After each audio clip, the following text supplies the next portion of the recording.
like to call the City Council meeting, July 19th, 2021 to order. Could we have roll call, please? Bingo. Here. Duncan. Here. Gesme. Here. Cronenberger. Here. Lundell. Here. Montgomery. Here. Altoff. Here. Would you rise for the Pledge of Allegiance?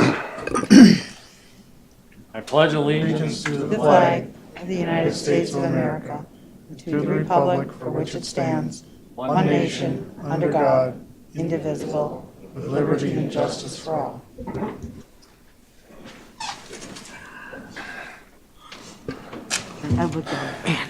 Okay, could I have approval of the agenda? So moved. I'll second. Motion by Duncan and a second by Lundell to approve the agenda. Any discussion? All in favor? Aye. Opposed? Carried. Okay, first thing on the agenda tonight, we have a presentation. It's, I'm going to introduce, we got Bucky Lindow, Keith Myers, and Luke Winchell here. They're going to give us a presentation on John Birch Park. John Birch Park has kind of fallen in a little disarray the last few years. It needs some work down there. And these gentlemen have come up with a plan to kind of renovate it, and they're going to present it to us tonight. They were at the park board here a couple of weeks ago, and we listened, and we told them to come to the council meeting tonight and kind of explain it to the whole council. So, the stage is yours. Go right ahead. Thanks, John. So I guess tonight I'm representing the John Birch Park Committee. Obviously, I'm a member of the Cannon Falls Bears also. John Birch Park Committee really was started when we raised money for the lights back in, was it 2000, 2001? Yep. And we've kind of carried it forward ever since. So to Luke's credit, we've been talking about doing something down there for a long time. And I said, well, somebody's just got to come up with a plan. And Luke kind of did that. And he did a really good job of running with the ball and kind of putting some things on paper that we just want to show everybody else. So, does everybody have this presentation? I think I sent it to Ellen. Hopefully, some of you had a chance to look at it. So, really, we divided this, and I'm going to keep it short. I'm not going to go through slide by slide and spend a lot of time, but I'm going to kind of hit on the high points. Really, there's some things, and when you're looking at it from this angle, man, what a great ballpark. I mean, it's one of the nicest. It's along a state highway, especially when it's lit up at night. So many great comments about John Birch Park. Obviously, we've used the band shell in the past, and different community members have used that. But this is the view that you really think of when you think of John Birch Park. Now, when you're looking at it from this view, it looks great, but there's a few things that we think at field level need to be addressed. And that's really what Luke wanted to highlight in the presentation. A little bit of history. I'm not going to go through it step by step. You can see 01 was the lights, and that was the last major fundraiser that we had. Paul Bringold was a major donor in remodeling the concession stand and the deck. That was a great addition to the ballpark. And if you're down there now and you're watching a ball game, that would be another great spot to watch it from. Why? Like John said, there's just been a lot of things that have been just not taken care of in the last 30 years. The grandstand was built in the mid-'80s. The dugouts were probably renovated in the mid to late 90s. And then the lights, of course, early 2000s. The concession stand structure itself was early 2000 or early 90s, probably 90, 91. And like I said, the deck was around 02. So it's really been 18 years since we've had any major any things done to the structure down there. When Luke put this together, so if you're looking through it, kind of, there's some red light items. Those things that probably need to be addressed right away. There's some yellow light, maybe larger issues that we need to take a step back and say, all right, if we're going to tackle one of these things, we probably should put it together as part of a larger plan so we're not tearing something apart when we do the next thing. And then, the green light issues would be kind of the wish list. Hey, we'd love to have this if it was there. Certainly not necessarily needs to be done today.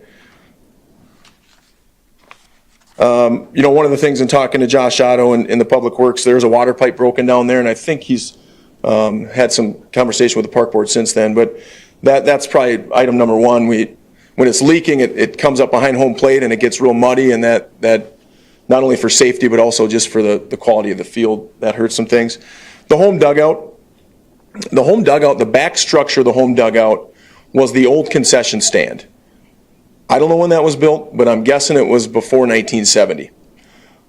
In the mid-90s, when the field flooded, we moved the dugout back to that concession stand and kind of just made it all one, so we had some storage.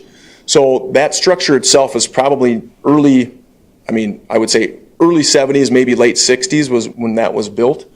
So that's really fallen in disrepair. The bathrooms themselves, I don't know when they were built. I'm guessing it was early 80s for the 1985 state amateur baseball tournament because they were there then. Those are something that obviously in the last 35, 40 years of our population growing older and those handicap accessible things that we need to address there. We've done some things with just cleaning it up and painting it, but there's really been no structural changes there. Infield leveling we'd love to have a more level infield, and that's something that we're obviously always would love to work on.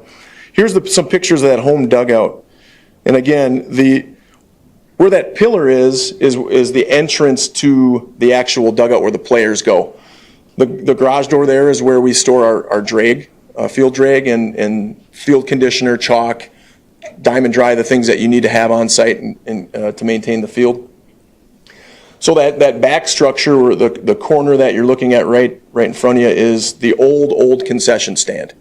And I've actually talked to Aaron O'Gorman Masonry this summer and talked about maybe patching or trying to get it to a point where it's salvageable. And really, if we did anything, it would be no more than a couple of year Band-Aid. You can see the block there on the corner is actually falling out. Bucky's pointing at it there. So again, when you're up on the top, you don't necessarily see these things. We go on to the next thing. So Luke Winchell took the initiative to talk to Michael Konzemius is the name of an individual who put this drawing together for us. And obviously, in a perfect world, we could make something like this work. But our thought was to combine a deck, much like what we have off the new concession stand, or the concession stand now, with a new concession structure that could be used for multi-purpose. If we needed to use it for a press box, it could. If we needed, because the press box again is on the back of the grandstand, which was built in the early mid-90s. So if we have any issues there, we could use it as a press box. Or if we have any issues with the current concession stand, we could use it as a concession. Whether we're hosting tournaments and need an additional concession stand, or if for some reason the health inspector says we need to rip that concession out and upgrade. We thought doing it all in one fell swoop would probably eliminate either tearing something down later and replacing it, or have it being shut down. And any small town organization, the concession stand is the lifeblood of our team. I mean, if without a concession stand, we'd have to charge everybody. Well, what do you pay to get into a game, Bill? $2? We'd probably have to charge everybody $10 to get in a game. Well, we let you in for nothing, right? Well, this summer we did let everybody in for nothing because of the COVID year. We just opened the park up and let everybody in. In a normal year, we charge $2 for an adult, 18 and under are free. So, we love having a full ballpark. So again, the structure there you can see on the end of it, again, when we had them put this rendering together, our thought was to combine a bathroom there too. So right where Bucky's going to point there, to have bathroom access. Obviously, if there's football on the field, that gives access to football there. But regardless, if for some reason that bathroom gets shut down, and I know when Mike was working with you, he had mentioned that was one of the checkpoints that they had talked about was handicap accessible bathrooms, is we could check that box and make sure that people could use that. Obviously, we put some garage doors back there because it's always good to have storage and access to things. And with the equipment that we use down there right now, we have 2 field drags which are both older than, well, definitely my kids and probably even me. We keep multiple on site because if one doesn't work, then we have another one that we can use as a backup, especially when you're running a tournament down there and you have 4 games on a Saturday. If you don't have that field drag by the end of the day, the field just does not play well. So we do have 2 field drags at this time. We store one in the garage door that you saw now, and then one under the garage door under the concession stand. So this would kind of eliminate and give us access to keeping those things. Right now, the city stores a cultipacker down there. They store the seed spreader down there, and that kind of just stays behind the dugout, so we could get it put away, and that way we don't have kids running around and climbing on it too. So again, these are some renderings that we had done, and that structure would be something that we think would make good use of the facility. Obviously, as we talk about that, we don't want to cobble it all together. We will kind of look at the big picture so that that we don't end up tearing something out because the grandstand needs to be replaced or painted or whatever it might be. Bathrooms, there's been some upgrades. We've put dividers in the female bathroom. That I don't think that was there. That was concrete back in the day. That's the females is on. Great. Yep. Great. Yeah, they are actually for a small town ballpark. They're not bad. Definitely have used worse. But the one on the right is the men's bathroom. Excuse me. We did take out that concrete divider about a year ago, just so that if somebody was in a wheelchair, they could wheel themselves in there. So right now we just have a shower curtain that kind of hangs. Right, wrong, or indifferent, it serves a purpose. But obviously that is hopefully just a temporary deal.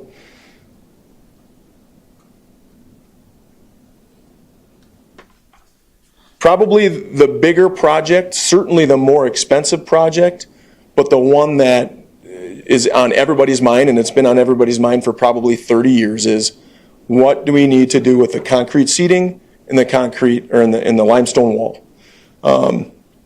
I know there's been, Mike Daniels has done a good job repairing and keeping that in as good a shape as he could, but quite frankly, it's at a point now where the entire wall there's a noticeable shift in where it's going, and it's getting closer and closer to the first base line and the first base dugout, and you can see that in some of these pictures. So, anybody that's been down there on those steps knows it's a great spot to watch a game, but also understands that there is some risk there, especially when you're climbing up and down those stairs and the seating area and kind of what's happening there. So let me just scroll down here if I can and talk about the wall. So you can kind of see the first 3 pictures there are pictures of the concrete area, the seating area. You can see the crack that's forming in the big picture there. You can see the slant that's happening, where the entire wall or the entire seating area is just kind of tipping towards that field. And you can see there's even some large pieces of concrete that have chipped out of there. So again, when you're up on top, you don't necessarily notice this, but if you're walking on the sidewalk, you can kind of see this thing slanting and moving over the years. The next pieces are from the field level. The pictures are from the field level. So you can see, under that pole, there's, it's starting to undermine. And again, you can see where Mike has patched it, and he's done a good job of doing what he can. But you can see almost the entire wall, the bottom of that wall used to be vertical. Maybe not fully vertical, but pretty close, like a standard landscaping wall would be.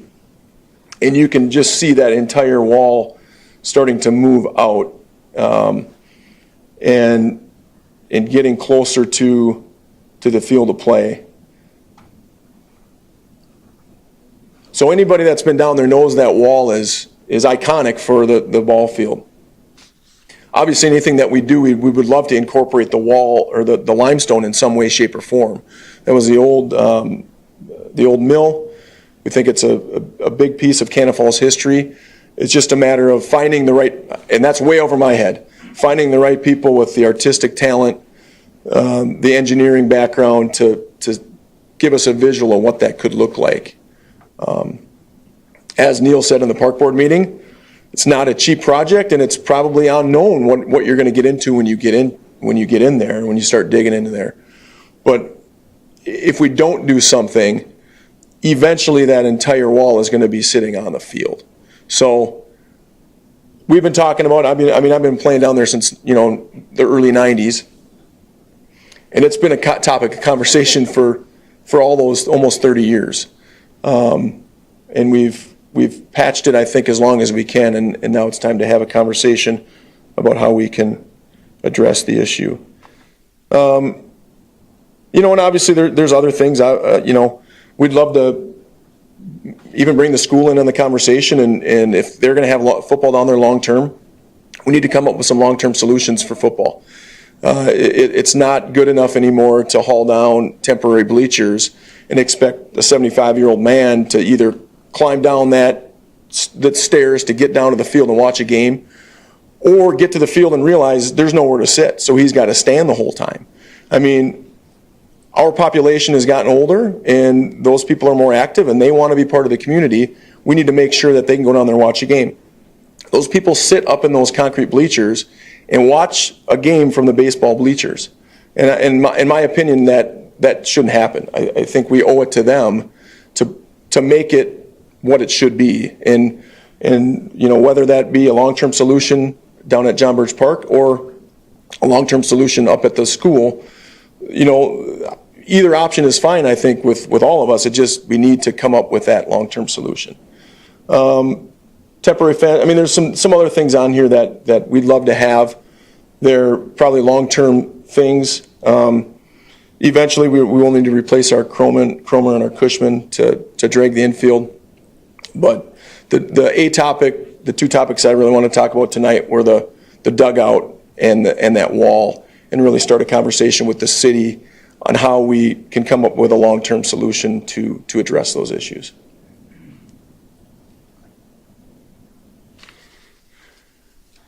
Any questions for us, or any comments that you have? Well, Keith, as I understand it, the cement bleachers were done, I believe, in the 50s? If I had to guess, yeah, I have a think picture in my the office reason that's I- from the late 40s that, Well, the reason I say that is my grandfather helped build those. okay, He was a cement guy. Babe took over his business eventually. yep. But, So the way they're leaning, then, would that be under your warranty yet? after 60 years, I think it might be out of warranty. So, yeah, you're talking, 70 plus years ago is when those bleachers, which, hey, that's a heck of a run. But it's also through all the winters and all the freezing and thawing, you can see the toll that it's taken on it. There's very few highways that were built now I understand we're not driving concrete trucks on them or anything, but there's very few concrete structures that last 70 years without some major repairs. Ethan, all the renderings or in discussions, has there been any talk of permanent seating up on the high view top? If there were to be terraced not bleacher, but actual seats like a ballpark like CHS Field or? Yeah, that conversation, actually, we even talked about doing that maybe down the left field line with almost, a deck down that way. Our thought is that deck is a great spot where you could, much like we have, the reason we don't really put seating on the current deck is because it blocks the view of the people working the concession. And most of the time we have parents working concessions or girlfriends, and they like to watch their son or their boyfriend play. So we try not to have people block that. But up there certainly could be room to have, your big electric reels with standing room or picnic tables, or even a bleacher section if needed. Especially if we brought in a state tournament, I think we'd have to come up with a solution for more seating. Yeah. Well, I was down at the park board meeting when you made your presentation, And I think the consensus of the park board, and Matt or Neil, you want to might add to it, is that the field it's a pride of the city. I mean, people know that, they go to games down there, and it's something we want to fix. But the thing that we got to do first, we got to find out how much money it's going to cost, you know. We got to get some estimates on the wall and your dugouts and that, and kind of go from there. I think that's where we got to start, so. Yeah. I don't know, Matt, if you got something to add to that, or me? No, I think you summed it up. I think we're definitely in support of it. We got to figure out how to pay for it and what it's going to cost and how to break it up, like you said, with your stoplight of, do we want to go after if there's grants or for preservation of some reason for historic purposes because of the limestone and because of what that means to the community? Or do we go first with the third base side and putting that extra deck on there, attaching it to the grandstand? You know, whatever project we could afford and figure out how to finance. Exactly. Yeah. Obviously. Well, and I think also it'd have to be a community-type project. It can't be just the city. You know, it's got to involve I think the school, the ball teams, Absolutely.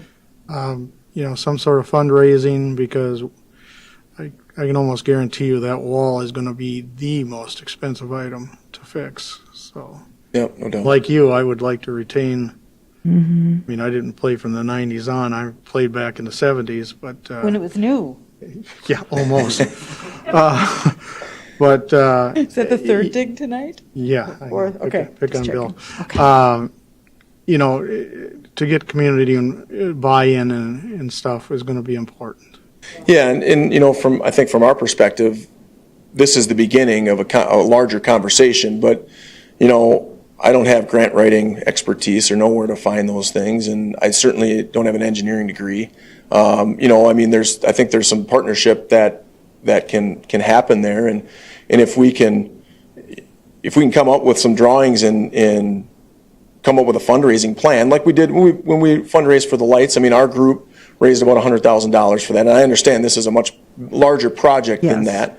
However, you know, I think there would be community support if we can show a visual and show them what we're going to come up with.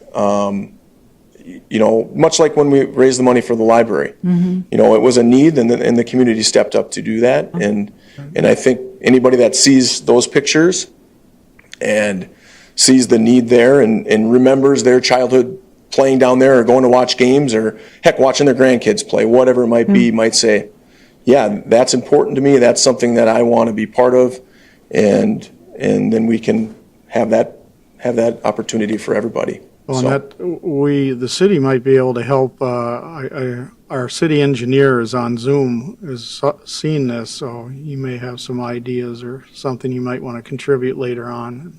yeah. Okay. Okay. All right. Okay. Well, I appreciate your time, guys. Thank you very much. Thanks for coming down. Thank Thanks, you. Keith.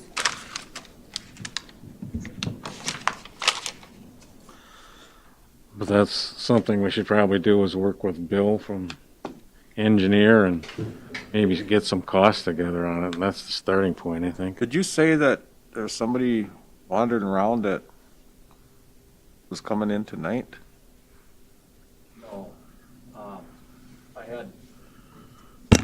I had Justin from WHKS go down and look at the wall, Oh, okay. and they're going to put together kind of a planning number for us. We'll bring it to the park board at the next meeting. It'll be around $1,000 to put together a number for the wall. That wall is considerable in size. It's It is. so. Neil, there was some money in John Birch Park's memorial that we have in a bank account. It's about $1,300. So it's not enough to fix the wall, but it would be enough to get a plan or something, because it's got to be used for the wall. Oh, okay. So if $1,000 can help you, we've got it. Okay, thanks, Bucky. Okay. Thank you. Thank you, guys. So if the park board gives us the go-ahead, we'll put that together, and at least we'll have a number that we're going to work with. I know there'll be a lot of variables, there'll be a lot of decisions on what to do up top, but at least we'll get something put together and get started. Well, even if the limestone itself doesn't end up back in a wall, but, you know, things get represented other places too, so if it's not feasible, limestone is a very soft rock, it may not even be a good idea to do it. But I think that's a great idea. Send the engineers after it. Okay. Moving on, consent agenda. Consent agenda items may be adopted under one motion as presented, or may be removed for discussion, resolution as council business. For you at home and in the audience, I'll go through the consent agenda. Item A, just and correct claims for the accounting period ending December 31st, 2020. Item B, just and correct claims for the accounting period ending January 14th, 2021. Item C, minute meetings for the January 5th, 2021 City Council meeting. Item D, Public Works Director position. Item E, internal promotion to fill a police officer position. Item F, memorandum of understanding for Officer Eltoft, temporary full-time. Item G, water access fee reduction for Paradise Products, Inc. And item H, police officer positions. Is there anything the council would like to pull down?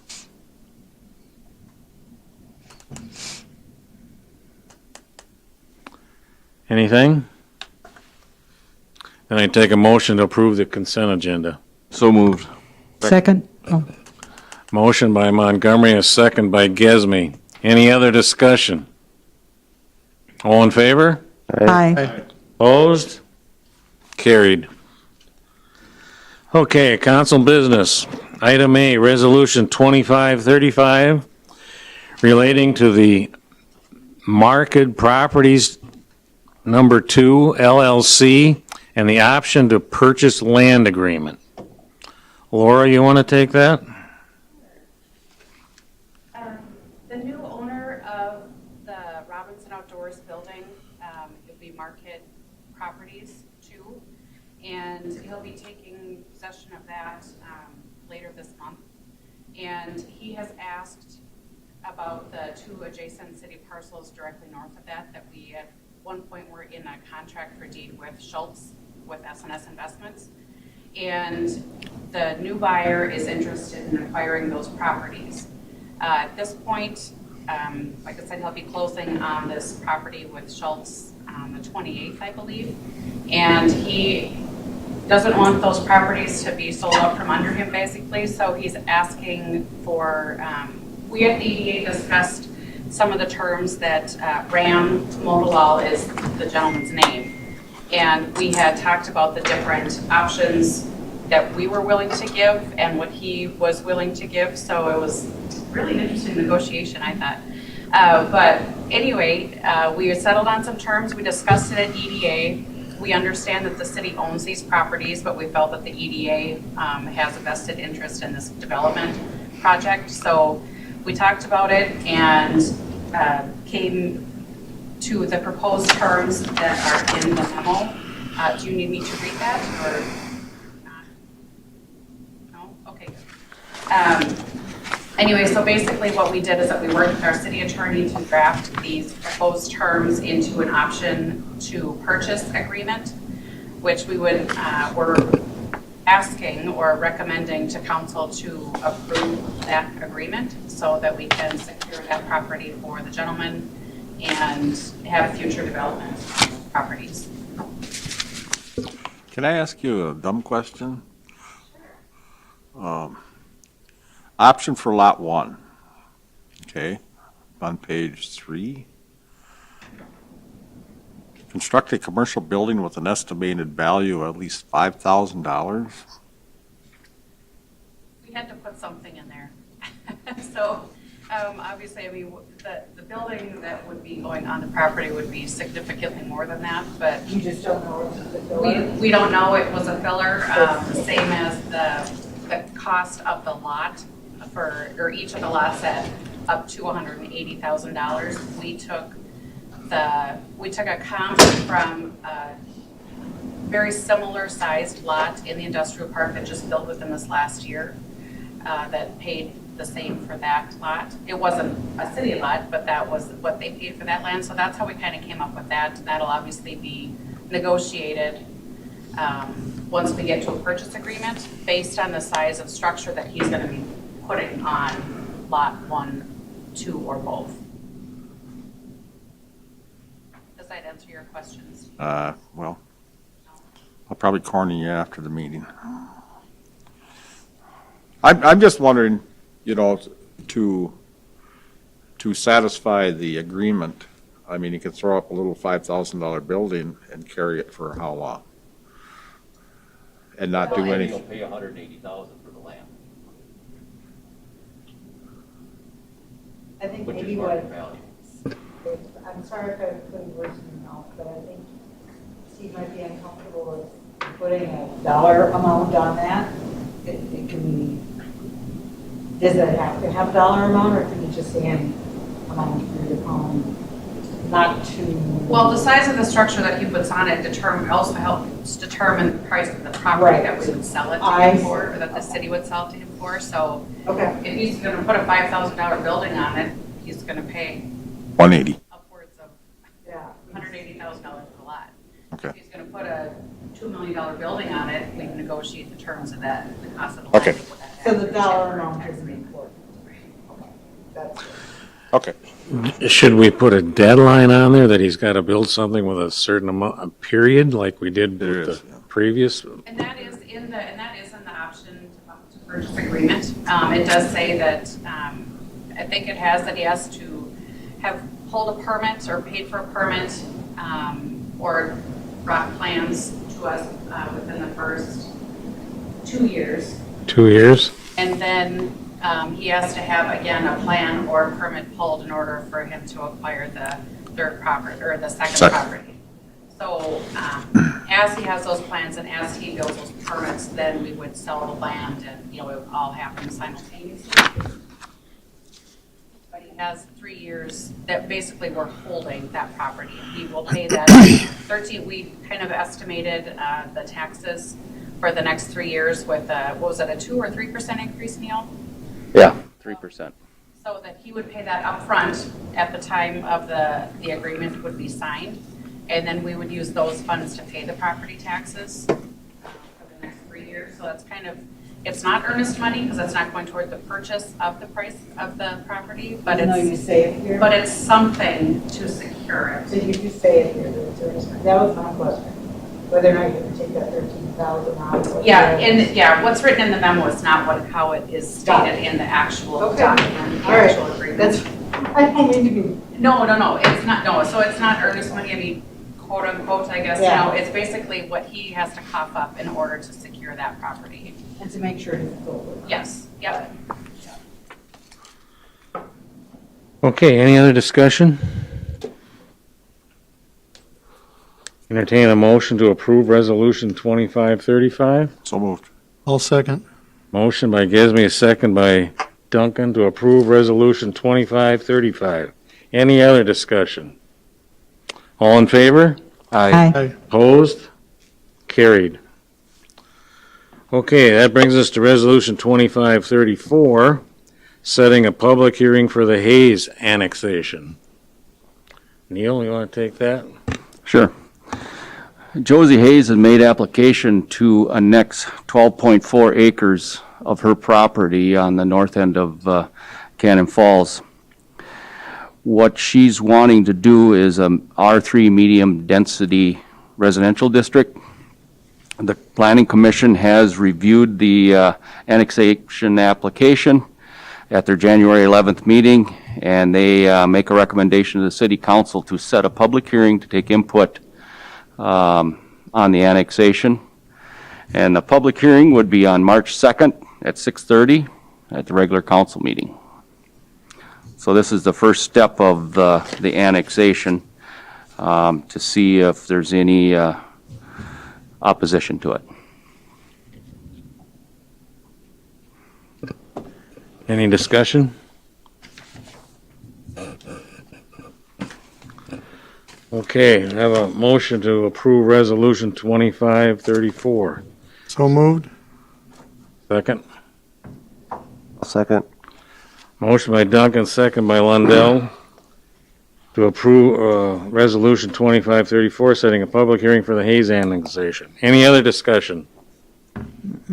All in favor? Aye. Opposed? Carried. Okay, reports. Kyle, Chamber?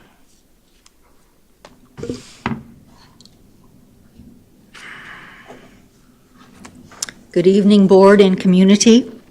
This will actually be kind of a short report. I first want to start out, though, thanking the Public Works Department, the Safe Tree Removal Company, and the Chamber volunteers who helped to wrap the garland with lights, hang the garland in the intersections and around the gazebo, and also then today they took it down and unwrapped it and packed it away.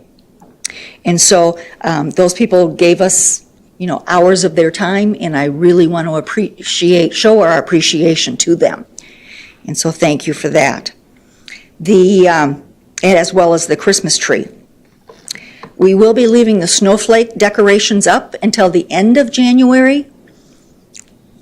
It snowed today, so it'll keep on snowing. So I hope that's okay. It does give us a little festivity look on the streets. We have started working on our 2021 Discover Guide, and we are hoping to have that completed so it is back into Cannon Falls to be handed out towards the end of March. So if you're interested in finding out about advertising, please, you can give me a call and I'll get you in contact with the publisher. Flower baskets. We have received 2 sponsorships already for flower baskets. They will be here in mid-May. We've already started, we've ordered them, started paying for them. And so if anyone out there wants to sponsor flower baskets, the door is open and you can sure send anything in. Of course, the next event after that would be the Children's Easter Hunt. Of course, that is on hold.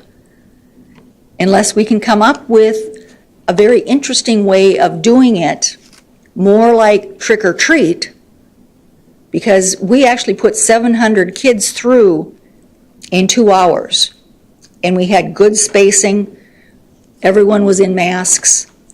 So if we can do something like that for the Easter hunt, that we're hoping we can still hold it. Any other questions? That's everything that I had. Okay. Okay. Thank you. Thank you, Kyle. Okay, Planning Commission. Bill? Yeah, we only had the one item, which was the Hayes annexation, and we took the first step tonight on that. Okay. Library Board? No, nothing to report, really. Nothing to Just say, just report. keep chugging along. Okay. EDA, Laura? I just, first, I think yours isn't working. It's not working? Oh, I'm a pretty loud talker. There you go. First of all, I just want to welcome Matt Montgomery, and we also have John Dahl, who is the new bank president at Merchants Bank, to our EDA board. Roxanne Flotten has retired after many years of dedication to it, and Matt is replacing Morris as the council representative. So we had our first meeting last week, and we're really excited to have some fresh perspective, start this new year with some new goals and everything. And then also to accommodate, we have 3 board members that are actually part of the school district that are employed by the school district. So we've chosen to move our meeting. It used to be the second Wednesday at 7 a.m. and we have now moved that to the first Thursday at 3:30 p.m. in the council in the conference room in City Hall. So that way they'll be able to be there in full attendance and will be able to stay the duration of the meeting, as opposed to, they may have to cut out early, or one of the gals had to get a sub, so we wanted to try to make it feasible for everyone. So I think that was a good move for that. Plus, then Neil doesn't have to get up at 4 o'clock in the morning to get here. He's not complaining. Other thing is that I'm working on the EDA annual report, so I should have that at the second February council meeting to present to you, kind of give you a recap of what successes we had in 2020, and then also what goals we've got set and what projects are in the pipeline for 21. Again, I'll use the term exciting again, because I think that it is. Working on finalizing the regional trails grant to connect the Mill Towns Trail and the Cannon Valley Trail with the city trail system. So Neil you said that, I think that he's got the new budget or proposed budget for that'll help me complete that grant, and then I'll bring it to the park board to review that. That needs to be submitted by March 31st. So we'll make sure that we hit that deadline and hopefully see some dollars come our way so we can get that connected.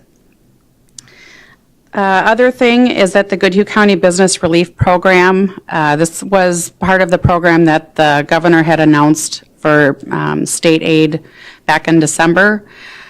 Goodhue County received just shy of $900,000 to distribute to businesses, nonprofits again. They excluded ag this time and were really focused on the businesses that were hit really hard.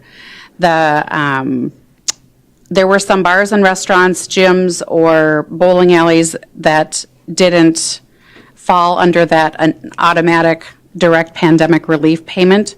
So they were able to apply for this. They couldn't get both. You couldn't double dip. You couldn't get it directly from the state and the one from the county. But we wrapped it up today. So it opened up on the 6th of January. It was supposed to go to the 25th, and we were tapped out today about 10 a.m. Wow. So So it's exciting, but and we saw a lot of new businesses apply this time, which I thought was really refreshing also, instead of the same people coming back. I mean, no one's going to be made whole through any of these programs, but I think every little bit that we can do to help, whether it's to keep their lights on or to pay their taxes or whatever it might be, is helpful. And from this last round, Mayor, I misspoke this morning to you when I told you it was only 8 businesses, or 25 businesses and nonprofits that received funds totaling $242,000. So that's money, that has stayed here. And from the last round, I think that, what did we have, 59? So almost $600,000, and then plus another additional $242 that's gone to our businesses in the form of grants. So it's not of debt to them. And and then the last thing, I'm wanting to welcome Market Properties, doing business as Paradise Products. I think working with Ram and, having another addition to the industrial park will be really great. And he's got a good vision for expanding business and offering, 20 to 30 jobs, for people. So I think that'll be wonderful as well. So that's all I have. Any bites on the cannonball? I'm working on something. Yeah. Somebody's going to ask me, so I figured I'd better ask. Okay, Public Works, Derek? Well, Mr. Chairman. we talked about setting up interviews for a new Public Works Director, which we passed in the consent agenda. We also talked about looking into changing our policy of the homeowner being responsible for the water main. Right now, they're responsible all the way to the main. We may look into switching that to the curb stop. So I think Neil was going to look into that. Is there anything else? I feel like that was it. We talked a little about the John Birch Park thing, but just general conversation. So that was about it. Yep. Okay, very good. Okay, staff, let's see. Jeff, you got anything? Nope, just thank you for moving forward on those items I had on the consent agenda. Been working with the Police Commission. We'll be welcoming some new members on for this year, and we'll be moving forward to get those positions filled. Okay, Neil? This weekend, there was some concern over some rough-looking water on Colville again. We did have the Public Works Department come out and on Sunday and flush the hydrants. But I thought that's a reoccurring issue, and I think the Public Works Committee should take a look at that and maybe start going down the road of looking for probably a reconstruction on that stretch. There's a 4-inch cast water main that's causing us problems down there. We may come up with an interim fix, but in reality, the only way you're going to get rid of that is to get rid of the pipe. So I just want people to know that we should be looking at it, and that we did get out there and flush it, and now we're going to go back to our schedule of flushing once a week instead of every other week. Every other week is not enough. So we're going to go back to once a week and until we come up with a fix to the problem. So Neil, for the uninitiated over here, what is the source of the problem? Do we know? It's cast iron pipe. I missed that. Okay. Yeah, We got rust. We got in rust, water. and you're not going to fix it. Right. You either use plastic now or ductile iron, so. Got it. Okay. Do you know what, just a spitball, what the cost and timeline of that would be? Okay. Okay, let's go around. Derek, you got anything to add? Yeah, I was going to talk about the water thing, but Neil sounds like he's taking care of that. As we saw earlier, we are unfortunately losing a couple of police officers. So I want to thank Officer Larson and Good for their service that they've had. I don't know how long they worked here, but they've been here a while. Officer Larson, 5 years. Officer Good, I believe 3 Okay, plus. I thought it was a little longer. But yeah, and I wish them luck going forward. Everyone has their reasons for moving on. I can't help but think at least part of it is due to some actions and words made by our council. And if that's the case, that's unfortunate. But yeah, I wish them luck moving on, and I hope whoever we hire is just as good. That's all. Okay. Laura, anything? No, I'm good. Okay. Mary Jo? Nothing for me. Matt? I wanted to say thank you to our law enforcement and our emergency services and fire department who just received that award, I believe, from was it the sheriff's department that recognized them? Yes. Yep. That is, it's a sad story, but it's also an amazing story. It shows what these people are willing to do to serve our community and to save people. If you are unfamiliar with that, it's been shared on social media, so congratulations to everybody who's involved with that. Also, we talked about the water, so that's good. Officer Larson and Good, I wish them the absolute best. Obviously, it was in the consent agenda, but our law enforcement, we're in a bit of a pickle here, and I don't know if these cycles happen naturally where people look for jobs elsewhere, the timing, it's just this number, but we're about 4 officers down from where we were a year ago, and that's going to be a rough patch. And Neil, I was wondering if there's going to be any exit interviews or if the council will have access to the information that is shared in those? Or is that?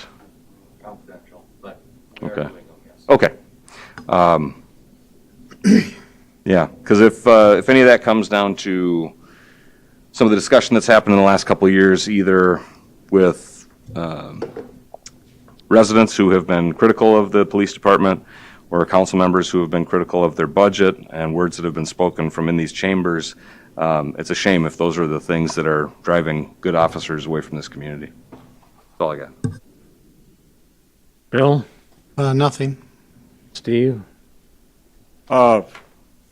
I had the opportunity to observe the Cannon Falls Fire Department's response to a barbecue this morning down at John Birch, and as far as a 100% volunteer fire department, from the time the call came in to the time their trucks were flying through town, it's just awesome what a good department that we have.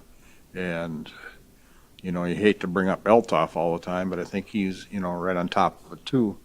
But it's I just think it's amazing how fast the citizens, the volunteer people in Cannon Falls respond to issues. And the only other thing I have is whoever wins the lottery tonight, please remember me.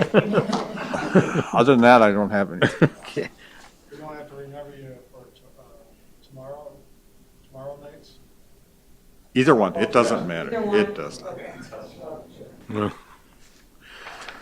Okay, I've got nothing, but just gonna go through some upcoming meetings. The EDA is gonna be the first Thursday now, on February 4th at 3:30. Planning Commission is Monday, February 8th. Library Board is Monday, February 8th. Public Works is Thursday, February 4th. Joint Powers Board is Tuesday, January 26th, that's remote. And the Park Board is Monday, February 8th. Keep those in mind. That being said, we'll get into public input. Citizens may speak to issues not on the agenda. Before speaking, please give your name and address for the record, and kindly limit your comments to 3 minutes. Public comments must be respectful, pertinent to city business, and adhere to applicable data privacy rules. The City Council will not take action on any issue raised by the public, but may choose to schedule consideration of the item on a future agenda. Open the public input.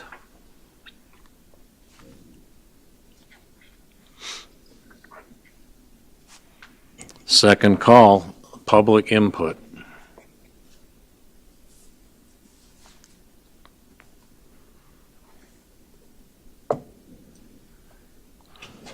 Third and final call, public input. Okay, we'll close the public input. And with that, I take a motion to adjourn. So move. Second? Motion by Gesme, second by Lundell to adjourn. All in favor? Aye. Aye. Opposed? Carried.